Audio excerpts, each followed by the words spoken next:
Assalamualaikum warahmatullahi wabarakatuh. Halo semuanya, kami dari kelompok 5. Di sini kami akan mempresentasikan tentang Introduction to Network, yaitu di modul 4, yang dimana dengan judul Physical Layer.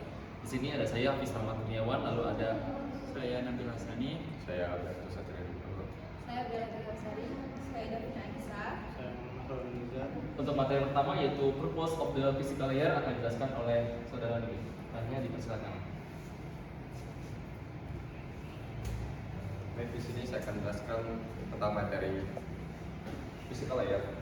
Physical layer itu merupakan lapisan pertama dalam motion layer. Dalam motion layer, ini adalah fondasi dari semua komunikasi data.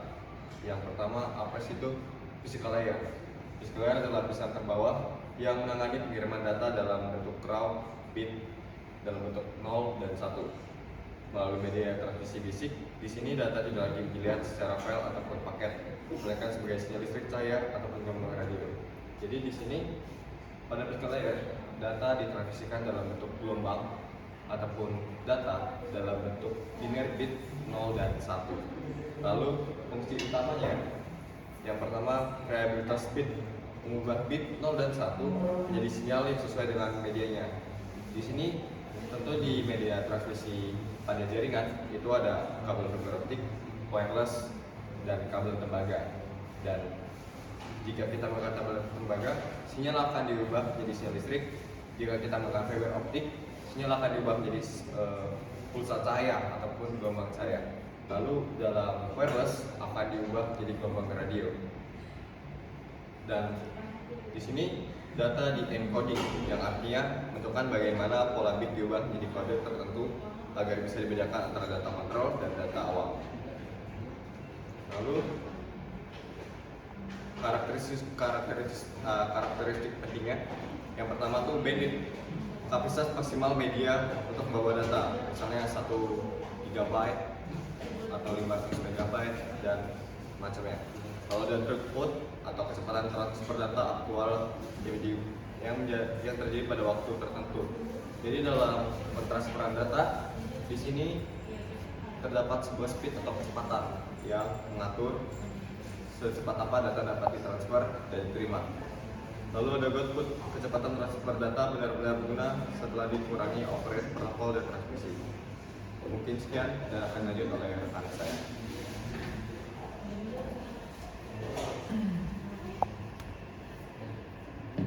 Di sini saya akan menjelaskan materi kedua physical layer karakteristik, di mana tujuan utamanya itu mengirimkan bit melalui media jaringan, mengubah data digital dari data layer menjadi sinyal atau listrik, cahaya, dan radio. Yang kedua, 3 fungsi utama yaitu physical components, yaitu perangkat keras fisik, kabel, konektor atau NC. Yang kedua itu ada encoding, di mana encoding itu adalah pola bit atau 0 dan 1 diubah menjadi format yang bisa dikenal. Contohnya itu Manchester encoding. Yang ketiga itu ada signaling, yaitu cara sinyal listrik atau cahaya merepresentasikan bit pada media. Dimana yang ketiga itu ada bandwidth, throughput, dan output.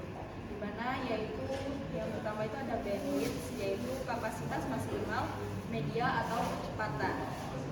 Ada throughput, dimana yaitu kecepatan transfer dan aktual atau kenyataan di lapangan. Ada juga output, kecepatan data bersih sampai ke aplikasi tanpa overhead. Nah, yang keempat itu ada copper atau tembaga, di mana menggunakan pulsa elektrik murah dan rentan gangguan. Yang kedua ada fiber optik, menggunakan pulsa cahaya, sangat cepat, jarak jauh, tahan gangguan. Yang ketiga ada wireless, di mana yaitu menggunakan gelombang radio seperti fleksibel tapi rawan interferensi. Dan yang terakhir itu tethers. Ada bagian crosstalk pada kabel tembaga. Sebutkan mengikat kabel atau twisted pair adalah solusi utama untuk minimalkan gangguan tersebut. Selanjutnya akan dilanjutkan oleh rekan saya. Baik, di sini saya akan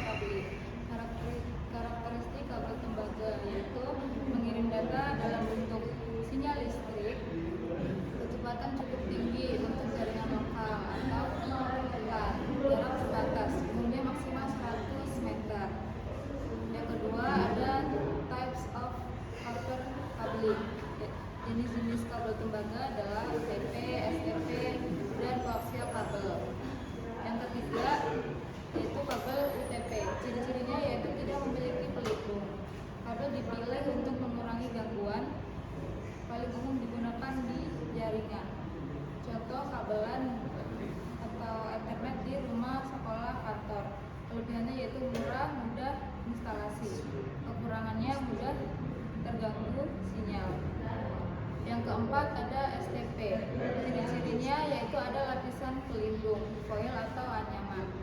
Lebih tahan terhadap gangguan listrik. Biasanya digunakan di pabrik, lingkungan dengan banyak perangkat listrik.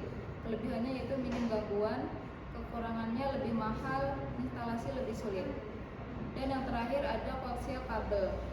Ciri-cirinya yaitu inti tembaga di tengah, dilindungi oleh lapisan isolator dan pelindung logam, lebih kuat terhadap gangguan. Digunakan untuk TV kabel, internet generasi lama. Kelebihannya yaitu tahan gangguan, jangkauan lebih jauh dari UTP. Kekurangannya lebih tebal dan kurang fleksibel. Baik, selanjutnya akan dijelaskan oleh rekan saya. Materi selanjutnya yaitu kabel UTP. Itu adalah kabel jaringan yang paling sering digunakan pada jaringan LAN. Kabel ini terdiri dari 4 pasang kabel tembaga yang dipilih dan dibungkus lapisan plastik. Jadi fungsi kabel UTP itu untuk menghubungkan perangkat jaringan, mengirim data antar perangkat, dan digunakan pada komputer switch, router, dan access point. Jadi kelebihan kabel UTP ini yang pertama itu ada harga lebih murah, lebih mudah dipasang, fleksibel, mudah ditemukan, cocok untuk jaringan lokal LAN. Cara kerja kabel UTP itu, kabel di dalam UTP dipilih untuk mengurangi gangguan sinyal seperti EMI atau Electronic Magnetical Interference. Tujuannya agar koneksi jaringan lebih stabil. Jadi kategori kabel UTP itu ada, yang pertama ada Cat 3 yaitu untuk kecepatan untuk telepon. Yang kedua ada Cat 5, itu kecepatannya sampai 100 Mbps. Dan Cat 5e itu kecepatannya sampai 1000 Mbps. Terusnya ada Cat 6, itu kecepatannya hingga 10 GB. Lanjut, konektor kabel UTP. Kabel UTP menggunakan konektor RJ45 untuk menghubungkan kabel ke perangkat jaringan. Standar susunan kabel itu yang pertama itu T568A. Yang pertama putih, hijau, yang kedua hijau, yang ketiga putih oranye, yang keempat biru, yang kelima putih biru, keenam orange, 7 putih coklat, dan 8 coklat. Dan yang kedua itu T568B. Yang pertama itu putih oranye, yang kedua oranye, ketiga putih hijau, yang keempat biru, kelima putih biru, keenam hijau, 7 putih coklat, dan 8 coklat. Jenis-jenis kabel berdasarkan susunan. Yang pertama straight probe, itu susunan warna kedua ujung kabel sama. Contoh seperti komputer ke switch, router ke switch. Jadi kesimpulan dari kabel UTP ini itu adalah kabel jaringan yang murah, mudah digunakan, dan banyak dipakai dalam LAN. Dengan memahami kategori kabel, konektor RJ45 standar T568A dan T568B, serta jenis kabel straight probe dan browser instalasi jaringan dapat dilakukan dengan benar. Selanjutnya akan dijelaskan dengan rekan saya selanjutnya. Oke, selanjutnya kita akan menjelaskan terkait fiber optic cabling atau pengkabelan fiber optik. Nah, sebenarnya fiber optik ini apa sih? Fiber optik itu adalah sebuah kabel dengan serat cahaya. Jadi dia mengirimkan data melalui cahaya. Jadi media ini sangat efektif ya untuk menghubungkan perangkat jaringan dalam jarak yang jauh.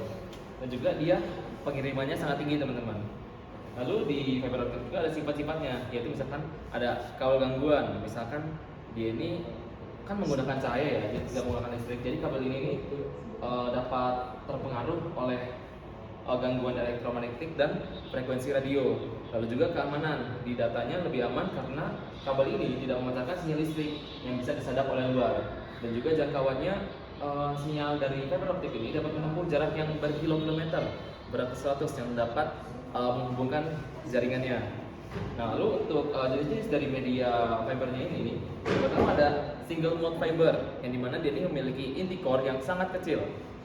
Lalu dia menggunakan sinar laser tunggal, dan juga dia digunakan untuk jarak yang sangat jauh seperti antar kota atau negara. Lalu ada jenis yang kedua yaitu multi-mode fiber atau MMF, yang dimana jadi memiliki inti yang lebih besar, lalu menggunakan lampu LED untuk menyeretkan cahaya dan juga digunakan untuk jarak yang pendek seperti di dalam satu gedung ataupun kampus. Lalu ada penggunaan kabel fiber optik, biasanya itu digunakan di jaringan backbone, FTTH, dan juga jaringan bawah laut.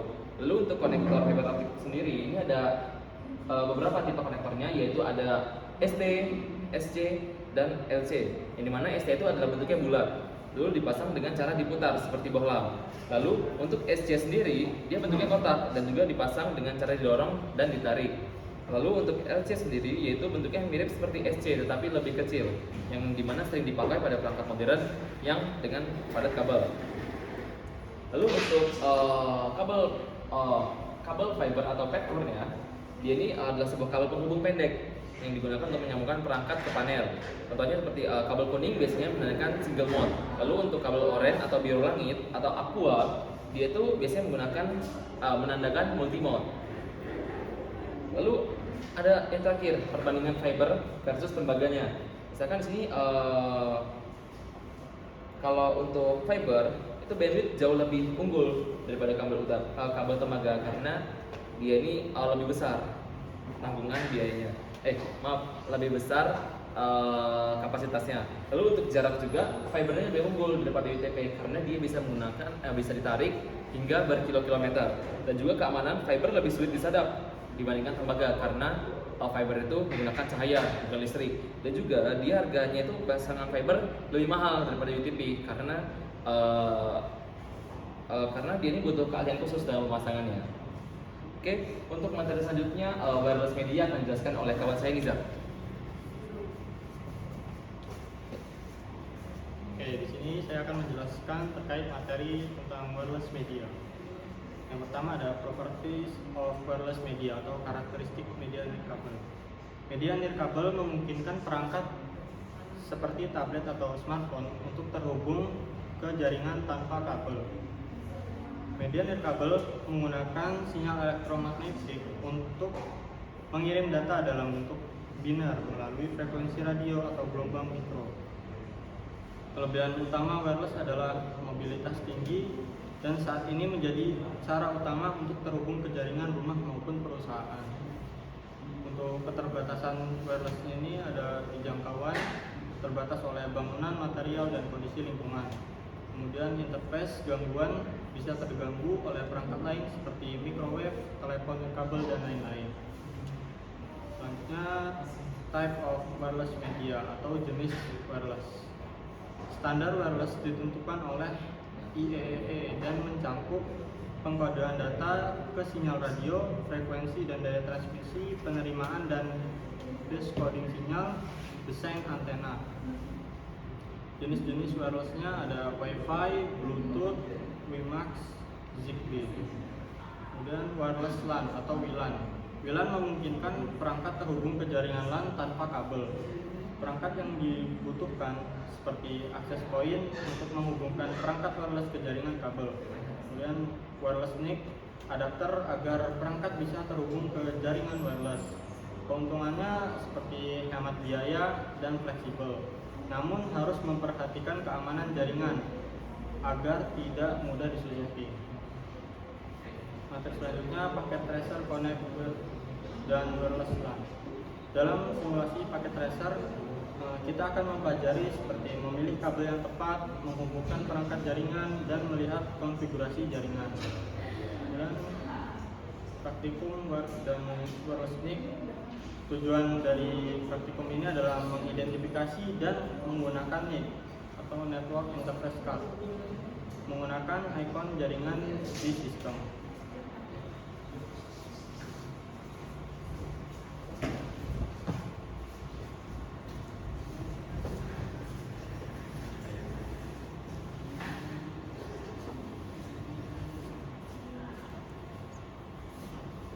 Baik, mungkin sekian untuk materi terkait physical layer dari kelompok 5.